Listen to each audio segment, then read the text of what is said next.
बोलिए सियावर रामचंद्र की जय।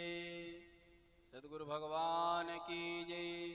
श्री गणेशाय नमः। मंगल भवन अमंगल हारी, द्रवं सुदशरथ अजिर बिहारी। काल पाई मुनि सुन सोई राजा, भयो निशाचर सहित समाजा। पूर्व काल में ब्रह्मा जी के पुत्र पुलस्त्य जी तप करने के लिए सुमेर पर्वत पर गए और वहां पर गंधर्वों की कन्याएं, अप्सराएं आदि उनके तप में विघ्न डालती थी। पुलस्त मुनि बहुत तेजस्वी थे, बहुत सुंदर थे। कहते थे कि बहुत आकर्षक ऋषि थे। सब राजाओं की कन्याएं सब उनके दर्शन के लिए, उनको देखने के लिए जाया करती थी। अब इससे क्या हो कि महाराज बार बार सब लोग आए जाएं तो ऋषि मुनि लोग एकांत में रहना पसंद करते हैं, ज्यादा भीड़ भाड़ ना हो। खासकर कन्याओं का क्या आना जाना। मना किया, लेकिन जब कोई नहीं माना तो उन्होंने श्राप दे दिया कि आज के बाद से जो कोई भी कन्या मेरे आश्रम में पैर रखेगी वो गर्भवती हो जाएगी। अब इतना भयंकर श्राप दे दिया तो सब गंधर्व कन्याएं, जो इसको तो देवताओं के यहाँ सब लोग जान गए, लेकिन वो एक राजकुमारी थी, वो ये जान नहीं पाई। अब तृण बिंदु एक राजा थे, उनकी पुत्री पुलस्त मुनि के आश्रम में चली गई और उसके साथ ये घटना घट गई। अब महाराज तृणबिंदु ने अपनी कन्या का विवाह पुलस्त मुनि से ही कर दिया और जो तृणबिंदु की कन्या थी इड़ा, अब उनसे विसर्वा नाम का एक पुत्र उत्पन्न हुआ, जो सुन के जन्म लिए थे ना, तो विशिष्ट स्वर के द्वारा जिनका जन्म हुआ था। तथा प्रासूत सा पुत्रम पुलस्त्या लोक विश्रुतमा, विश्रवा इति विख्याता पौलस्तयो ब्रह्मविन मुनि। तब उस कन्या ने पुलस्त जी के द्वारा एक त्रिलोक विख्यात पुत्र को जन्म दिया।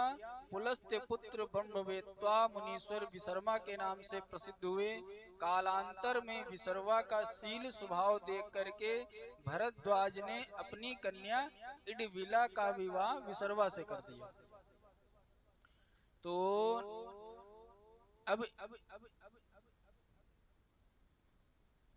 भरद्वाज मुनि की कन्या इडविला और विशर्वा से जब पुत्र हुआ तो उस पुत्र का नाम रखा गया कुबेर। और कुबेर ने भगवान ब्रह्मा की तपस्या की तो उनको पुष्पक विमान मिला और धनाध्यक्ष बनाए गए। ततो लब्धवरासो अपि पितरं दृष्टुमागता, पुष्पकेण धनाध्यक्षो ब्रह्मदत्तेन भास्वता। ब्रह्मा जी के वरदान से धनाध्यक्ष बन गए कुबेर जी और एक पुष्पक विमान मिल गया वीआईपी। उसी से वो स्वर्ग में त्रिलोकी भ्रमण करते, अपने पिताजी से मिलने आते। समयांतर से एक दिन कहने लगे कि पिताजी कोई रहने की जगह बसाई जाए।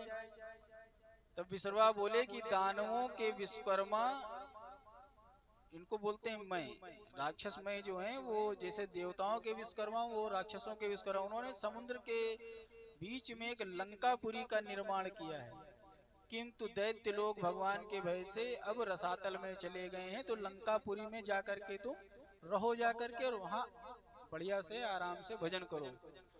इधर सारे राक्षस लोग बड़े दुखी थे कि कोई उनका नेता मिले तो हम आगे करें, सारे भागे भागे घूम रहे थे। तब सुमाली नामक दैत्य ने सोचा कि बड़े तेजस्वी विशर्वा को अपनी कन्या दान कर दी जाए, उनके द्वारा अगर कोई पुत्र हो जाएगा तो वो बहुत बलशाली होगा जो हम राक्षसों का प्रतिनिधित्व करेगा।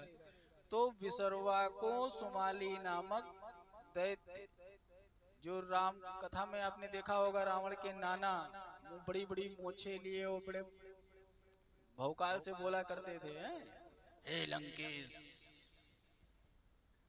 मैं कहता हूँ सीता को वापस कर दो। ऐसी आवाज होती थी नहीं रावण के नाना की। अब कैकसी नाम की कन्या विसर्वा के पास श्रेष्ठ पुत्र प्राप्ति की इच्छा से पहुंची। विसर्वा ने कहा कि हे भद्रे, तुम्हारी कामना कोई गलत नहीं, लेकिन समय गलत है। इस समय जो तुम्हारे पुत्र होगा वो राक्षस होंगे, क्योंकि संध्या काल में चत्वारि मानि कर्माणि संध्यायाम परिवर्जयेत आहारम मैथुनम निद्रा स्वाध्यायम चतुर्थकम। घर में मम्मी पापा लोग कहते नहीं कुबेरिया होगी, अब पढ़ना बंद कर दो। अब कुबेरिया होगी, कुबेरिया यानी कि गोधूली वेला जो संध्या समय होती है, इस समय कभी यात्रा नहीं करनी चाहिए, निकलना नहीं चाहिए, पढ़ना नहीं चाहिए, खाना पीना नहीं चाहिए, सोना नहीं चाहिए। आहार खाने कहते हैं संध्या के समय भोजन करने से रोग होता है, और मैथुन करने से दुष्संतान होती है, और सोने से लक्ष्मी का नाश होता है, और स्वाध्याय करने से वह विद्या मृत्यु तुल्य कष्ट देती है। विसर्वा मुनि कहने लगे, निंदित समय मेरे पास पुत्र प्राप्ति की इच्छा से आई हो। दारुण्याम तु वेलाया मांगता शिशु मध्य में अतस्ते दारुणो पुत्रो राक्षसो संभविष्यतः। किंतु हे सुंदरी, इस दारुण समय में आई है, तेरे दो महाभयंकर राक्षस पुत्र होंगे। अब महाराज कौन सी माँ ऐसी चाहेगी? कंस की माँ ने तो कई दिनों तक छुपा के रखा पेट में कि जो है हम इसको जन्म ही नहीं देंगे, इतना दुष्ट पापी होगा। लेकिन प्रकृति को कोई रोक नहीं सकता है। इधर राक्षसों जब हिरण्यकश्यप हिरण्याक्ष गर्भ में आए थे, पूरी पृथ्वी जलने लगी। अब माँ कहने लगी कि हम तो आए थे पुत्र की कामना से, चाहे वो राक्षस हो चाहे जैसे हो, माँ को तो सभी अपने बच्चे प्रिय रहते हैं। तो कुछ ऐसा करो कि अगर राक्षस हैं तो ये मारे भी जाएंगे, दुष्ट होंगे, तो कोई एक अच्छा आशीर्वाद भी दो। तो कहने लगे कि बाद में एक तीसरा पुत्र होगा, महाबुद्धिमान परम भक्त और श्री संपन्न, वो राम भक्त के लिए जाना जाएगा। इत्युक्ता सा तथा काले सुस्वे दशकंदरम रावणम विशतिभुजम दश शीर्ष दसुदारुणम। मुनीश्वर के ऐसा कहने पर यथा समय 10 सिर और 20 भुजाओं वाला अति भयंकर रावण का जन्म हुआ। उसके जन्म लेते ही पृथ्वी कांपने लगी। फिर उसके बाद में महापर्वत के समान बहुत बड़े डील डोल वाला कुंभकर्ण उत्पन्न हुआ। फिर रावण की बहन सुपनखा का जन्म हुआ। फिर उसके बाद अति शांत तो विभीषणो जाता शांतात्मा सौम्य दर्शना। बहुत शांत आत्मा सौम्य चित्त मूर्ति श्री विभीषण जी का जन्म होता है। अच्छा, एक बात यहाँ और हम बता दें, जो विभीषण थे ये प्रताप भानु के मंत्री धर्मरुचि थे, और प्रताप भानु के दोनों भाई, जो प्रताप भानु और उनके भाई थे, वो रावण और कुंभकर्ण हुए। महाराज नाम विभीषण जय जग जाना विष्णु भगत विज्ञान निधाना। अब जो ये पुराने इतिहास को जानता है वो कभी विभीषण जी को गाली नहीं देगा, क्योंकि उनका जन्म ही हुआ था राम की सेवा करने के लिए। तो जैसा जो होने वाला होता है, प्रकृति उसको पहले से ही तय कर देती है। हम यहाँ आए हैं तो हमारे आने का प्रयोजन, कहाँ खाना है, कहाँ पीना है, कहाँ रहना है, किससे सम्मान, हानि लाभ, जीवन मरण, यश अपयश, विधि हाथ, सब तय है। लेकिन हमको क्या करना होता है? चिंता लगी रहती है भाई, करना पड़ता है। मानव शरीर कल क्या होगा, कैसे भविष्य में आएगा। लेकिन कहते हैं कि ईश्वर ने सब कुछ तय कर दिया है। देखो कब जन्म हुआ, किस लीला से क्या हो रही, कथा तो यही बताती है ना। कथा क्या होनी चाहिए? कथा ऐसी होनी चाहिए जो जीवन की व्यथा को दूर कर दे। या तो कल जैसी नारद जैसी कथा न हो, कल काम कथा नारद जी सुना रहे थे, तो कथा काम कथा करोगे जीवन में व्यथा आएगी। तो राम कथा जीवन में व्यथा दूर करती है। राम कथा का श्रवण करने से शांति मिलती है। बोलिए सियावर रामचंद्र की जय। प्रताप भानु के पुत्र सेवक सभी बड़े भयंकर भयंकर राक्षस हुए, अनेकों जाति के मनमाना रूप धारण करने वाले। दूसरा सुनिए, जब कोई भी देव पुत्र, राक्षस पुत्र या कोई भी प्रकट होता था तो वो होता तुरंत छोटा सा और हो जाता था तुरंत जवान हो जाता था। ये पार्वती मैया का आशीर्वाद था। पशुओं के बच्चे थोड़ी देर उठते हैं, थोड़ी देर में फिर टहलना ढनकना इधर उधर, बस वो 1-1.5 घंटे के अंदर चलने फिरने लगते हैं। पशुओं में भी ये है। तो ऐसे ही श्री व्यास जी का जन्म हुआ था। जैसे ही व्यास जी का जन्म हुआ, उठ करके तुरंत तपस्या करने चले गए, माता पिता को प्रणाम किया। तो ऐसे ही जब रावण, कुंभकर्ण, विभीषण आदि उत्पन्न हुए, तो उत्पन्न होते ही तुरंत बड़े विशालकाय हो गए और बिल्कुल इनको पालने पोसने की, क्योंकि देव माताएं, राक्षसी माताएं या अन्य जो हैं, ये पालन पोषण में इतना ध्यान नहीं देती, इनकी प्रकृति रक्षा करती है। अब अपने तीनों बेटों को साथ में बिठाया, कैकसी कान भरने लगी। देखो, ये बड़ी वाली मम्मी के लड़के हैं। कौन? कुबेर जी। कितनी वीआईपी गाड़ी से आते जाते हैं, जमीन में भी नहीं टायर लगता है इस रथ का। ये पुष्पक विमान की खासियत है, ये एक मन की इच्छा से चलता है। जितना बड़ा कहो बड़ा हो जाए, जितना छोटा कहो छोटा हो जाए, मतलब सिटी भी इसके अंदर आ सकती है और अकेले भी जा सकते हो, इतना विशाल का है इसके गुण हैं। और धनाध्यक्ष है, देवताओं के खाने पीने ऐश्वर्य जितना भी प्रबंधन है सब इनके हाथ में है। धनाध्यक्ष मतलब खजांची हैं देवताओं के।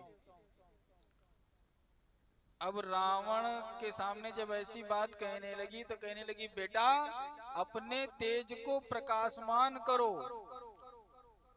तब सब बातें सुन करके रावण तुरंत बड़े रोष से प्रतिज्ञा की, हे सुव्रत वाली, तुम खेद मत करो। हे माता, मैं शीघ्र तुम कुबेर के समान कहती हूँ, मैं इससे अधिक ऐश्वर्यवान बन के दिखाऊंगा।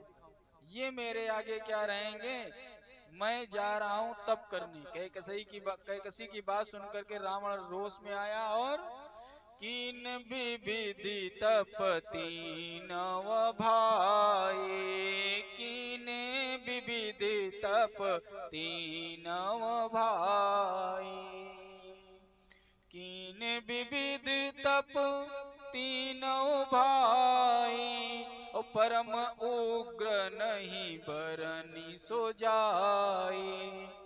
राधे श्याम रामायण में भी क्या संकेत मिलता है, जय विजय, जय विजय श्राप सनकादिके, त्रेता में निश्चर विकट हुए, और दस कंदर कुंभकर्ण बन कर वे ही पृथ्वी पर प्रकट हुए।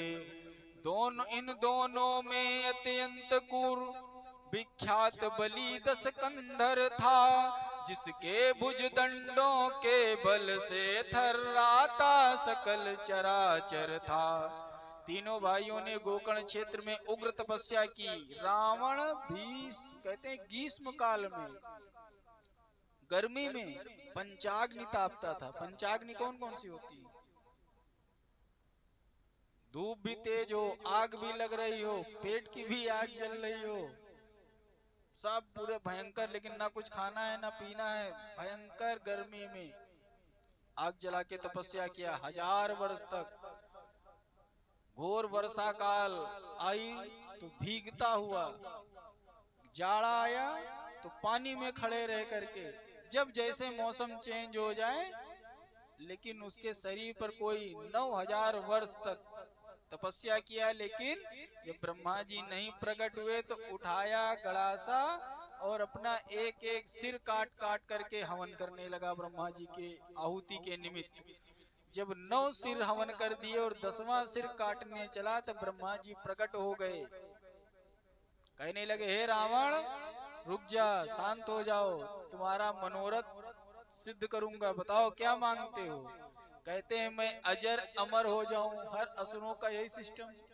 तो बोले अजर अमर तो अच्छा ये बताओ, आप हम आपको बहुत मानते हैं, प्रेम करते हैं, आपने हमसे कोई चीज मांगी, मैं मना नहीं कर रहा हूं, लेकिन वो चीज हमारे पास होनी तो चाहिए।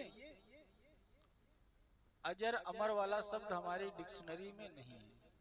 और कुछ मांगो, शर्तें लगा के जितना जीना चाहो जी लो, लेकिन अजर अमर। कहने लगा मैं देवताओं से ना मारा जाऊं, मैं गंधर्वों से ना मारा जाऊं, मैं असुरों से ना मारा जाऊं, नागाद किसी से मेरी मृत्यु ना हो।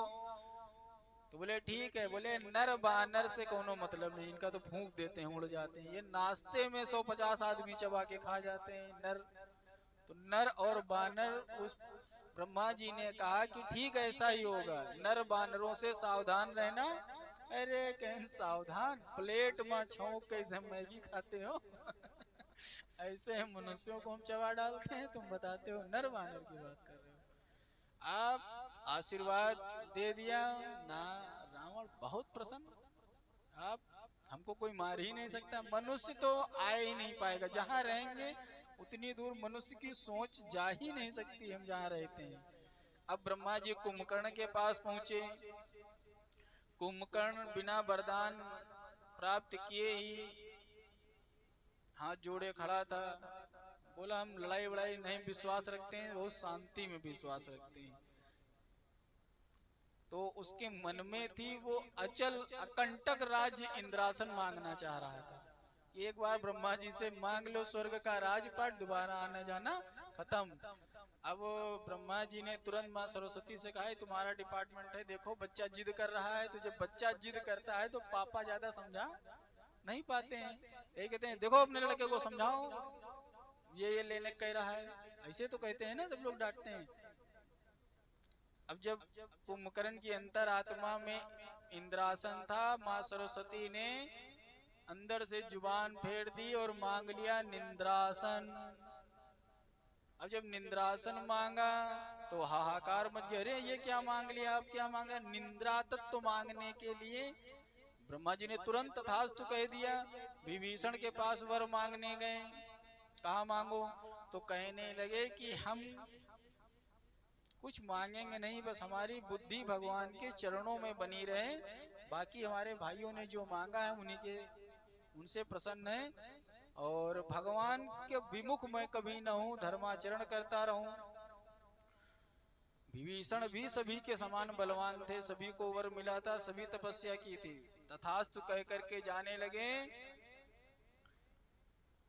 तब तो भूखों मर जाएंगे, बात आ गई ना कुंभकर्ण की। निंद्रासन सोता रहेगा, तब आशीर्वाद में कहा गया 6 महीने सोएगा, एक दिन जागेगा खाने के लिए, फिर दूसरे दिन फिर सो जाएगा, फिर 6 महीने तक सोएगा।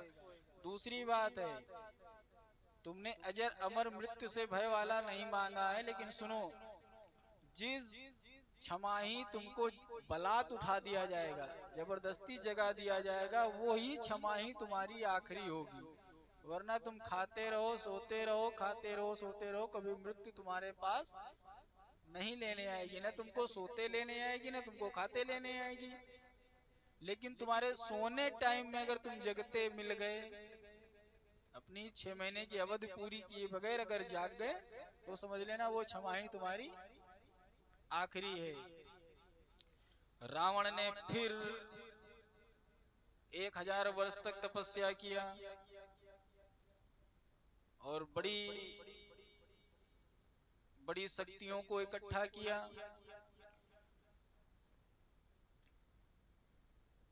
तब विभीषण जी ने भगवान की विनती करी, ब्रह्मा जी की। कुंभकर्ण अपने यहाँ चला गया, तीनों भाई आ गए। बोलिए सियावर रामचंद्र की जय। अच्छा, जो दुष्ट लोग होते हैं वो क्या करते हैं, अच्छे लोग क्या करते हैं, जब धन संपदा और बल मिलता है तो अपनों को सपोर्ट करते हैं, समाज का सपोर्ट करते हैं। और जब राक्षसों को बल मिलती है, सत्ता मिलती, तो क्या करते हैं, सबसे पहले तो वो अपने लोगों को अपने अंडर में दबाने का प्रयास करते हैं। वही काम ना ये करने लगा रावण। बांका बलवाल, बांका बलवाला मतवाला, मल्लों की नाई चलता था। बांका बलवाला मतवाला, मल्लों की नाई चलता था। रणरंगी जंगी झूम झूम सिंहों की भांति गरजता था। ढूंढ ढूंढ के झगड़ा करे, आओ किसके दम है, आ जाओ। अब सुमाली और माली आदि सबसे मंत्रणा करी कि ये सब ना करो, सबसे पहले साम्राज्य विस्तार शुरू करो जिसके लिए इतनी मेहनत की है। और उसी समय ध्यान आया कि भैया जिस मम्मी ने कहा था 4 व्हीलर ताकत वाला भाई, कुबेर जी के यहाँ धावा बोल दिया। जाके लंका पे धावा बोला और थप्पड़ मार के छीन लिया पुष्पक विमान। लंका में राज हो गया। अब सारे यक्ष लंका से पलायन कर गए। रावण ने यथा भवन दे करके सभी को अपना पूरा राजपाट विस्तार किया और आनंद से रहने लगा। एक बार कुबेर पर धावा, पुष्पक जान जीत ले आवा। एक ही बार गया और राजपाट छीना। अब कुबेर जी आके पिताजी से कहने लगे, ये तो शंकर भगवान की ब्रह्मा जी की तपस्या किया और सब छीन लिया। तो पिता के कहने पर कहने लगे, अब तुम शिव की तपस्या करो, जाकर के शिव से अपनी मनोकामना कहो। तो शिव जी की भक्ति किया और उनसे रक्षित होकर के पुनः एक अलकापुरी का निर्माण हुआ। उसमें दिक्पालक तो एक दिशा के स्वामी बना करके शिव जी ने इनको धनाध्यक्ष बना के अपनी शरण में ले लिया। उधर रावण राक्षसों से अभिषिक्त होकर के लंकापुरी को राजधानी बनाया और ऐलान करना शुरू कर दिया, आओ जिसके दम हो।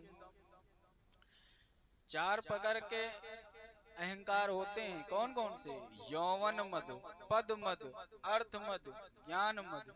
हिलाइए मत, इसीलिए बार बार नीचे करने के लिए। तो आप लोग मंच छोड़ करके थोड़ा बोलिए सियावर रामचंद्र की जय। मायावी रावण ने अपना विकराल साम्राज्य स्थापित करना शुरू किया और उसी साम्राज्य के समान ही उसकी जो बहन थी वो भी बड़ी विशालकाय थी, सूर्पनखा। कालखंज के वंश में विद्युत जी नाम के राक्षस को उसको जो है पाणी ग्रहण हुआ, उनका ब्याह दिया। और राक्षसों के विश्वकर्मा दिति पुत्र मय ने अपनी कन्या मंदोदरी का विवाह रावण को किया और उसे प्रसन्न चित्त से एक अमोघ शक्ति भी दी। सुताम मंदोदरीम नामना ददो लोकैक सुंदरीम, रावणाय पुनः शक्तिम मोघा प्रीत मानसा।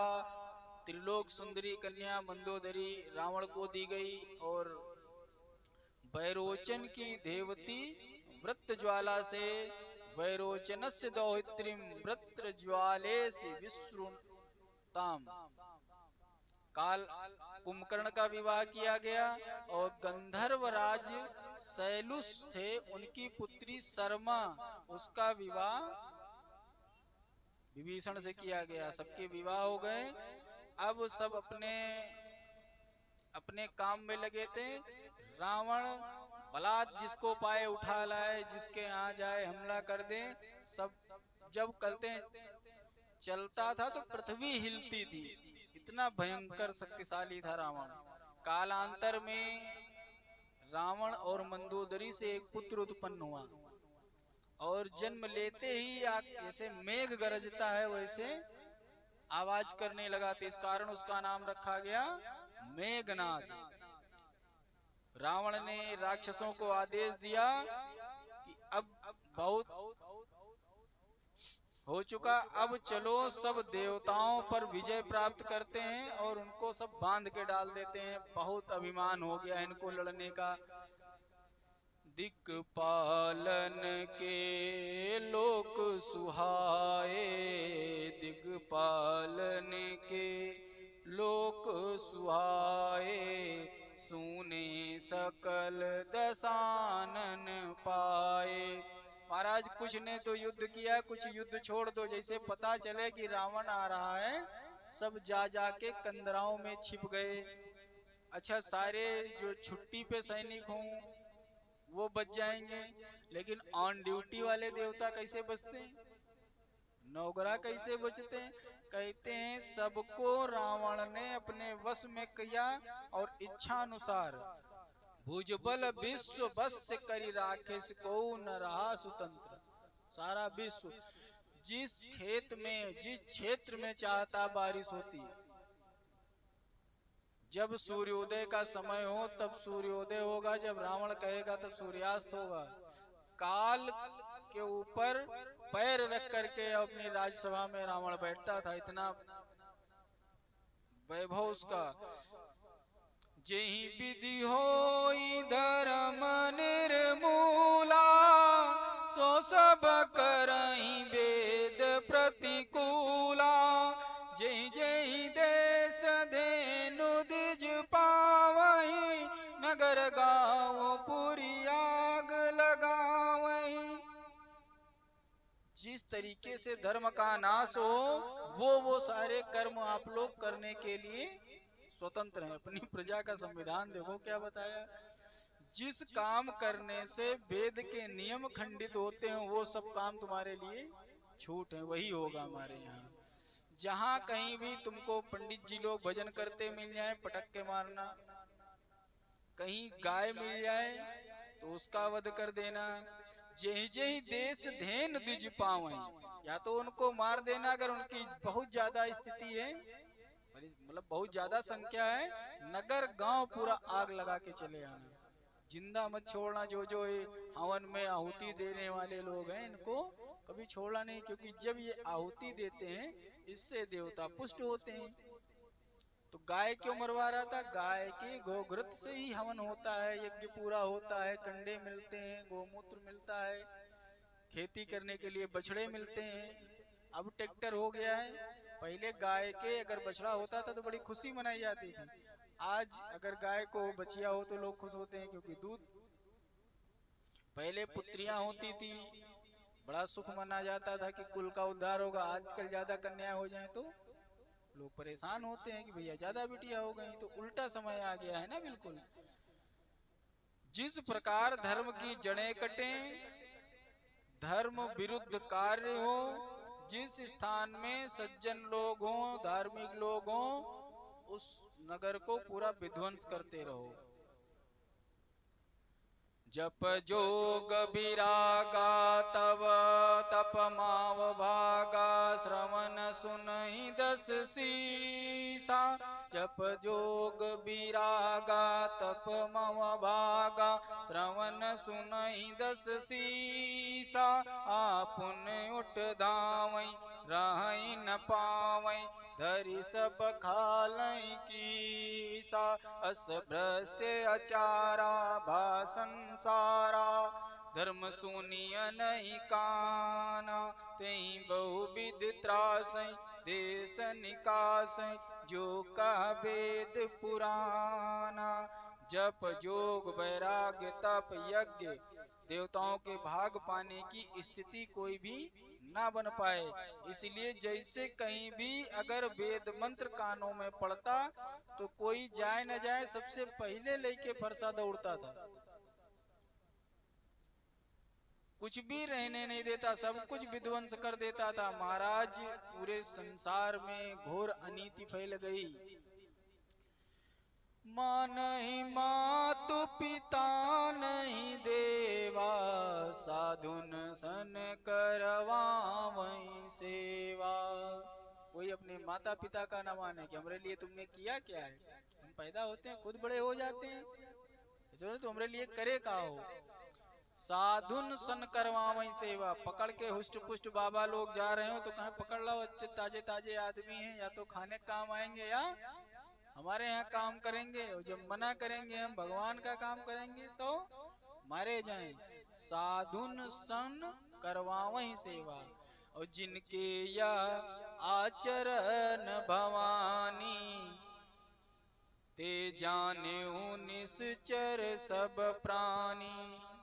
भोलेनाथ कहते हैं, हे भवानी, जो माता पिता और देवताओं का आदर नहीं करता है, संतों से उल्टी सेवा लेता है, भगवान शंकर कहते हैं, हे पार्वती, ऐसे लोग राक्षस कहलाते हैं। पृथ्वी पर अधर्मियों और परद्रोहियों का बोलबाला हो गया।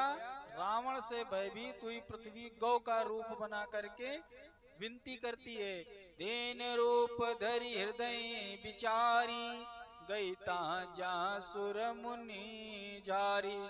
सब देवता मुनि सब जहाँ छुपे हुए थे वहां गई गाय बन करके। अगर ऐसे जानते मिल जाए तो और नारद उनको भी जो है महाराज रावण बंदी बना लेता। शिकायत करने जा रही हो। अब छुपे हुए कंदराओं में देवता और मुनियों से मिली तो कोई कहता, भगवान यहाँ से जैसे पृथ्वी भी गई कि अब भार भाई नहीं सहा जा रहा है, इसको कुछ खाने वाने दे दो, प्रसाद प्रसाद। अब महाराज सोचा तो गौ माता भी आ गई, ऋषि भी सब बैठे हैं, लेकिन अगर कंदरा से बाहर निकले, अगर देख लिया कहीं रावण के किसी गुप्तचर ने या रावण ने, तो जिंदा नहीं छोड़ेगा।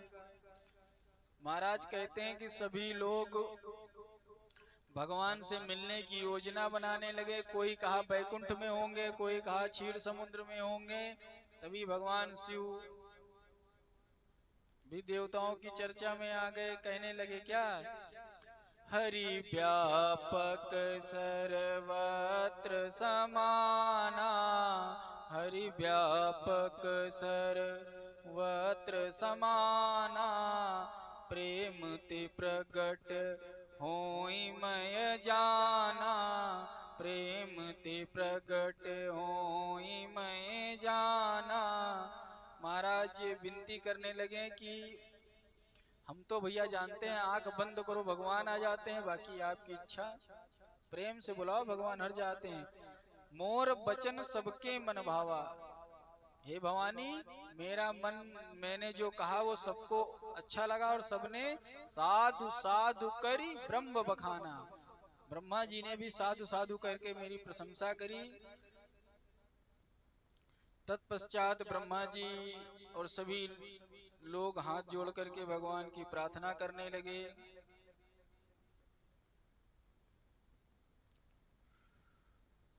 बोलिए सियावर रामचंद्र की जय।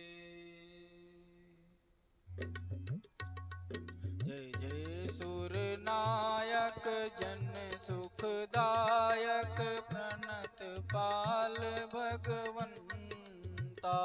जय जय सुर नायक जन सुखदायक, प्रणत पाल भगवंता।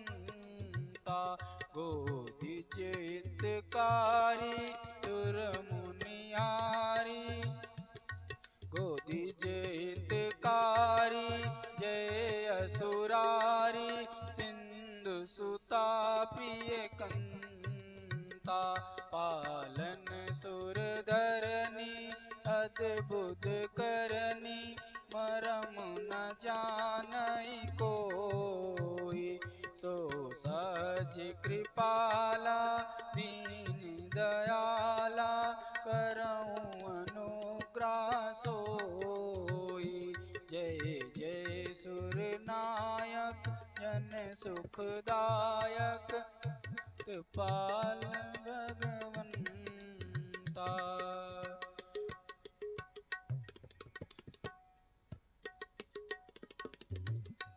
भगवान तुम्हारी दुनिया में क्यों दिल ठुकराए जाते हैं। भगवान तुम्हारी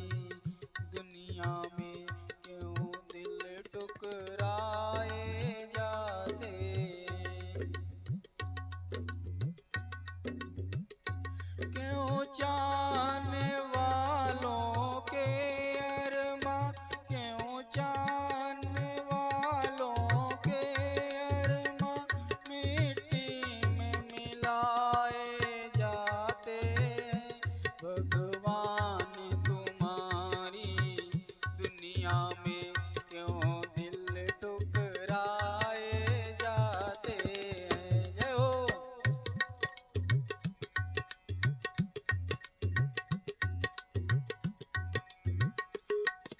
जय हो। होती है बुराई की पूजा,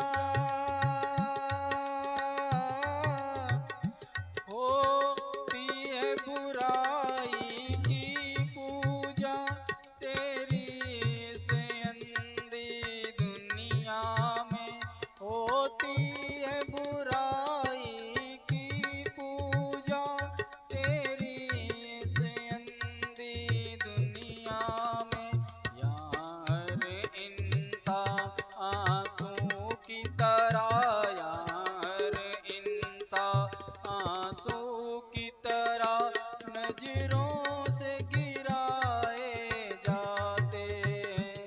भगवान तुम्हारी दुनिया में क्यों दिल ठुकराए जाते हैं। ओ जीवन के बगिया मालिक, तेरी बगिया की रीति है क्या। ओ जीवन बगिया के मालिक, तेरी बगिया की रीति है क्या। जो फूल खिले सेरे के लिए अरती पे चढ़ाए जाते हैं। जो फूल खिले पूजा के लिए अरती पे चढ़ाए जाते हैं। भगवान भगवान तुम्हारी दुनिया में क्यों दिल ठुकराए जाते हैं। वे पीर वे दर्द जमाने में लाखों हिमल आशाओं के। वे पीर वे दर्द जमाने में लाखों हिमल आशाओं के। यहाँ रोज बनाए जाते हैं, हर रोज गिराए जाते हैं। हर रोज बनाए जाते हैं, हर रोज गिराए जाते हैं। भगवान तुम्हारी दुनिया में क्यों दिल ठुकराए जाते हैं। क्यों चाहने वालों के अरमा, क्यों चाहने वालों के अरमा मिट्टी में मिलाए जाते हैं। बोलिए सियावर रामचंद्र की जय। नमः पार्वती पते हर हर महादेव। महाराज देवताओं की विनती से भगवान प्रसन्न हो गए। कहने लगे शीघ्र ही आप लोगों की मनोकामना पूरी होती है। अब अगले भाग में आपको भगवान की प्राप्ति हेतु महाराज दशरथ का पुत्रेष्टि यज्ञ के बारे में